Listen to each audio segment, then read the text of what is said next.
여러분 안녕하세요.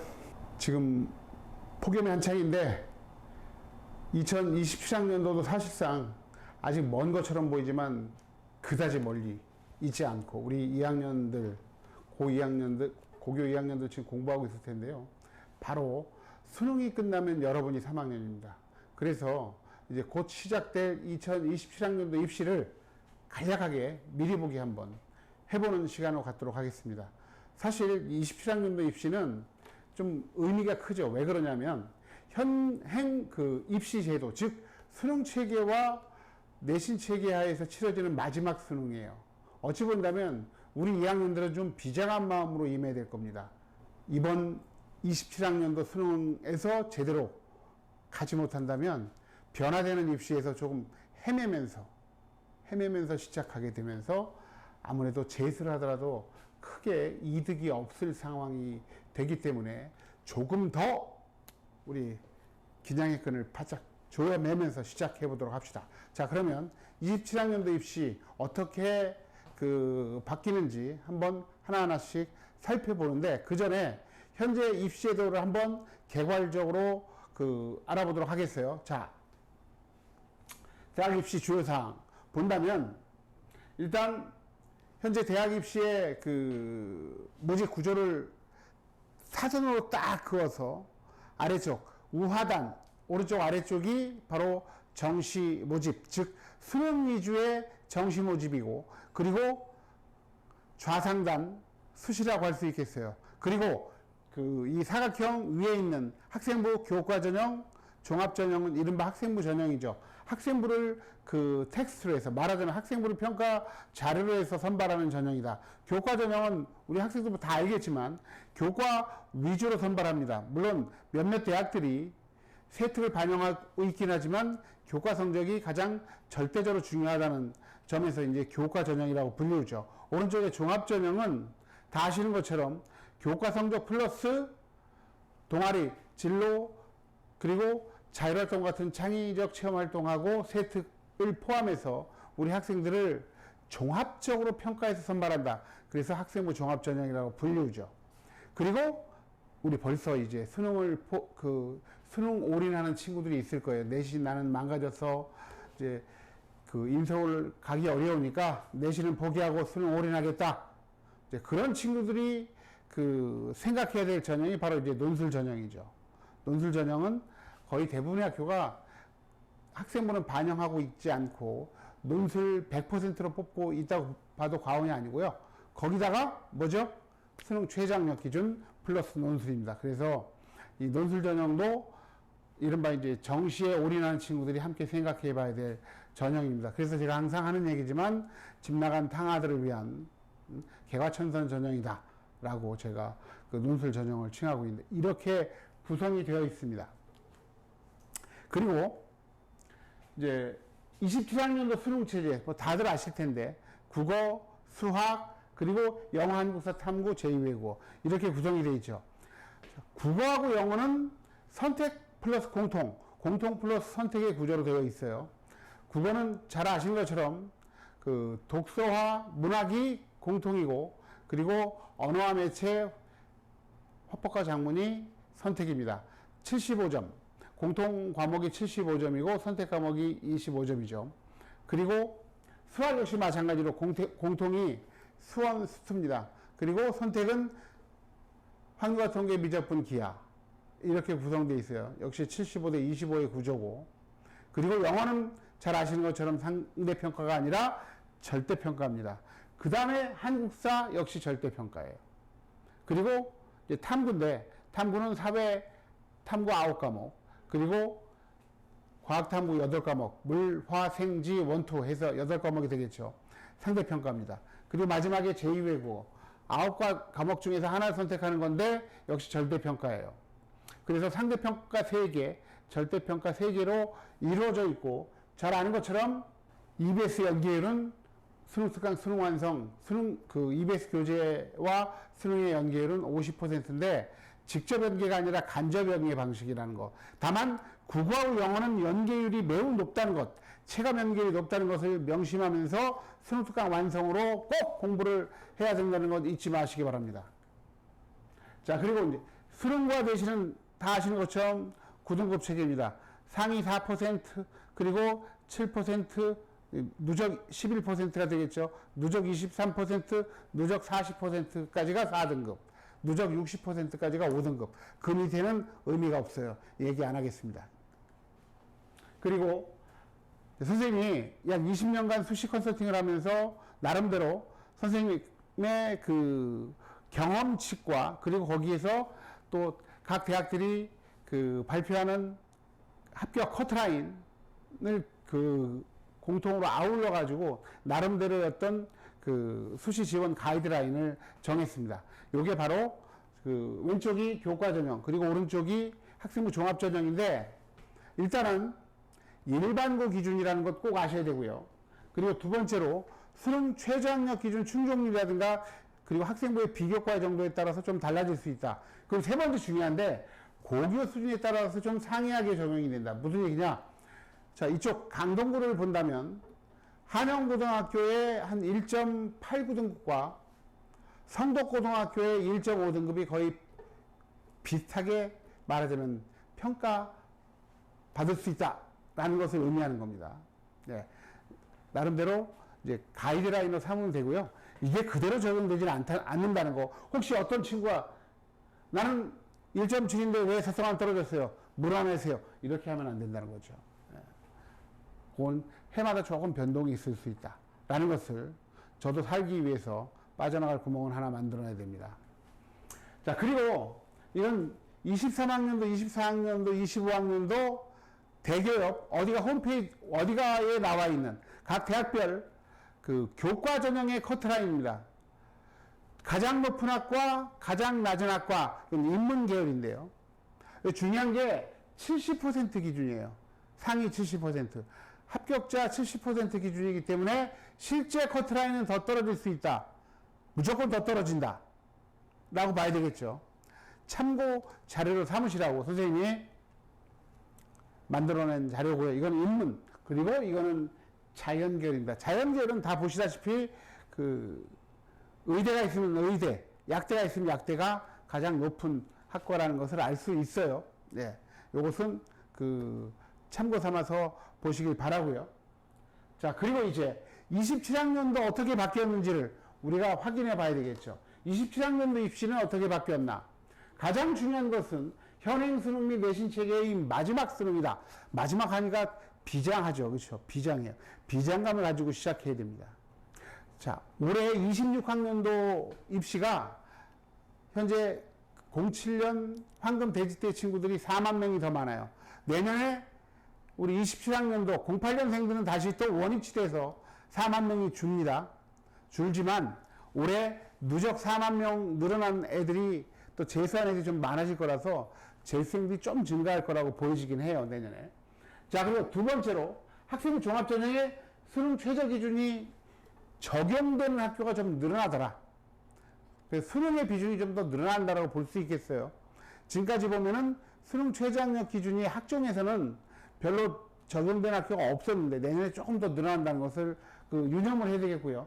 자, 그리고 계속 늘어나고 있어요. 무전공 선발, 자유전공입니다. 자유전공 선발이 계속 확대해 가고 있는데, 자유전공은 뭐냐면 1학년 때는 그냥 무학과로 들어가서 2학년 때 2학년 올라가면서 학과를 정하는 그 전형이라고 볼 수 있는데, 왜 대학들이 이 무전공, 자유전공을 확대하느냐면 커트라인이 조금씩 올라갑니다. 예를 들어서 식품영양학과보다는 자유전공이 더 높은 친구들이 올 수 있다는 점에서 뭐 어찌 본다면 대학 입장에서는 달콤한 유혹이라고도 볼 수 있겠죠.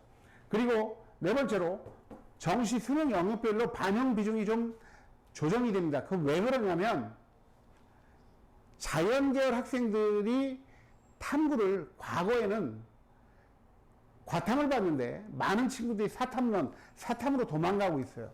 그래서 사탐 보는 친구들이 많기 때문에 일단은 과탐의 비중을 자연계열에서 많은 학교들이 줄였습니다.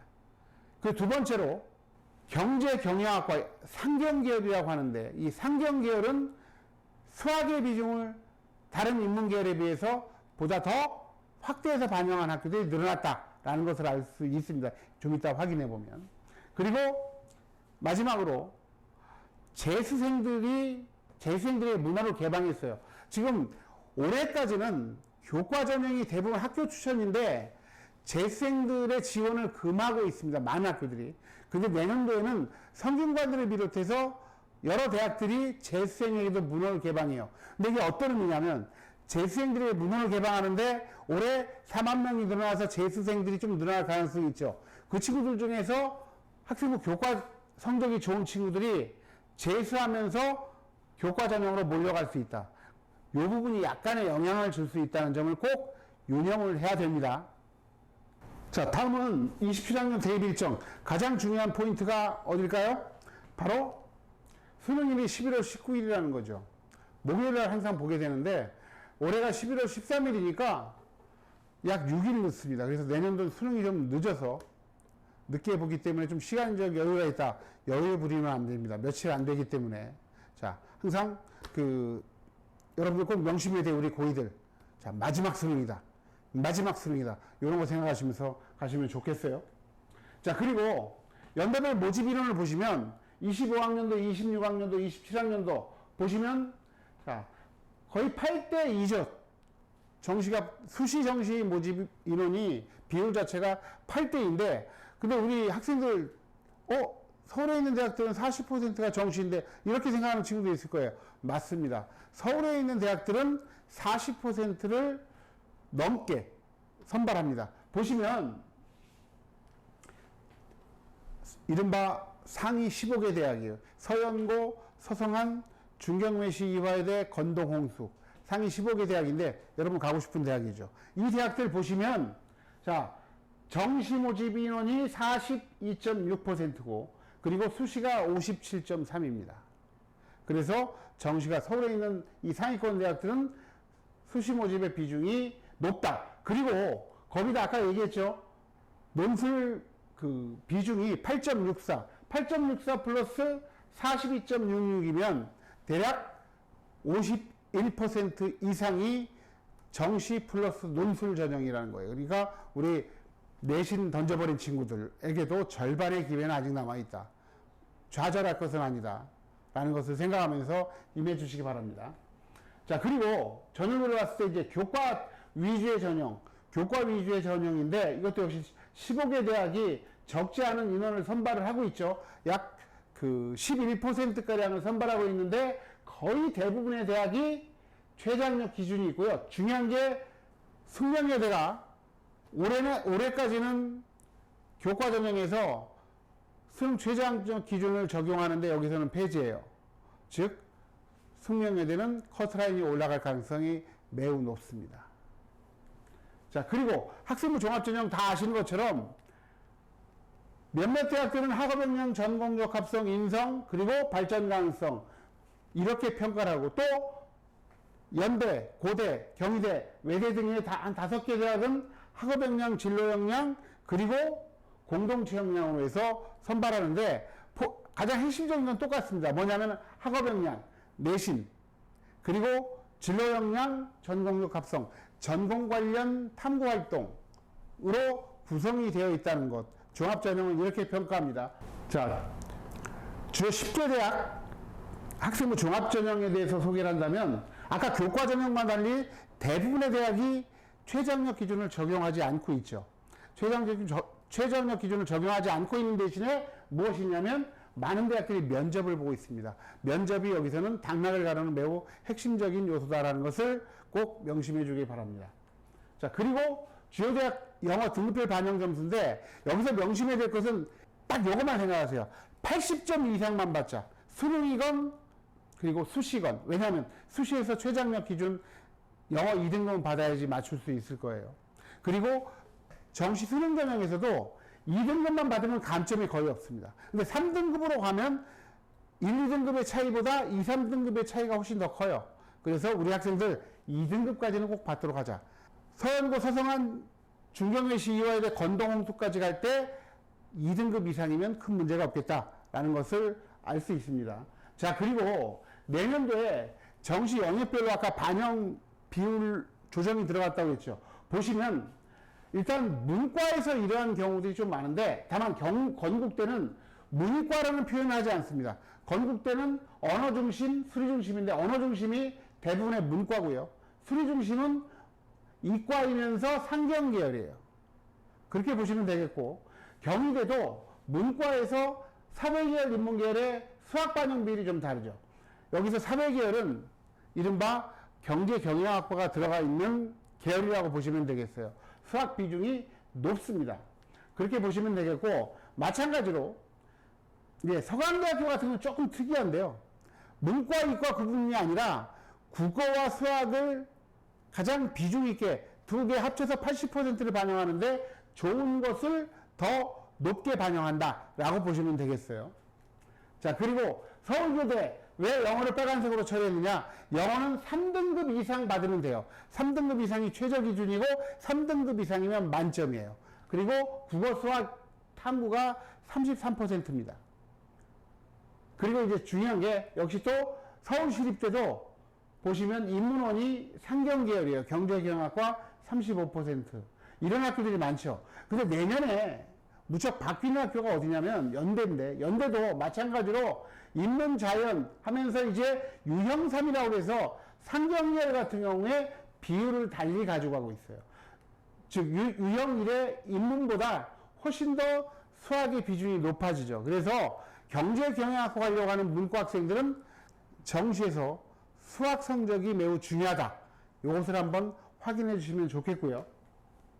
그리고 이화여대 같은 경우는 오히려 이제 또 인문과 자연에서 그 국어의 비중이 높고 탐구의 비중이 높고 인문자연이 이런 차이가 조금 있습니다. 이게 이제 이화여대만의 특이한 케이스라고 볼 수 있겠어요. 그런데 이런 학교들보다 더 어이없는 학교가 하나 있습니다. 어디냐? 성균관대예요. 성균관대는 거의 모든 과별로 약 유형이 8개로 분이 되어 있습니다. 8개 다 다르게 적용이 돼요.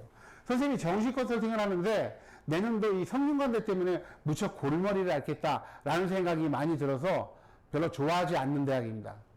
그리고 보시면 또 이 성균관대의 가장 큰 특징 중에 하나가 다군에서는 탐구로 하나만 반영한다는 거예요. 그래서 이 성균관대는 정말 그 학과마다 다르게 적용한다는 점이 가장 큰 차이점이라고 볼 수 있겠습니다. 자, 그래서 우리 고2 학생들 지금부터 수능 공부 어떻게 되느냐면 구체적으로 일일 계획을 세워서 준비하는 게 좋겠습니다. 여기서 팁을 하나 드린다면 수능이 8시 40분에 시작이 됩니다. 뇌과학자들 얘기가 기상한 다음에 2시간이 지나야지 뇌가 최고조로 올라온다고 하기 때문에 6시 반에 기상하는 습관을 들여서 바이오리듬을 거기다 맞추자. 이 친구가 가톨릭대를 정시로 간 친구예요. 4개 틀렸어요. 이 친구 6시 반에 일어나서 일과를 시작합니다. 거기에 맞췄죠.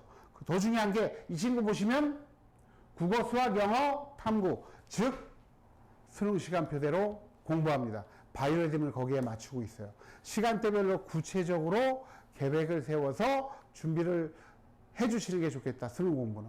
아시겠죠? 자, 다시 한번 말씀드리겠지만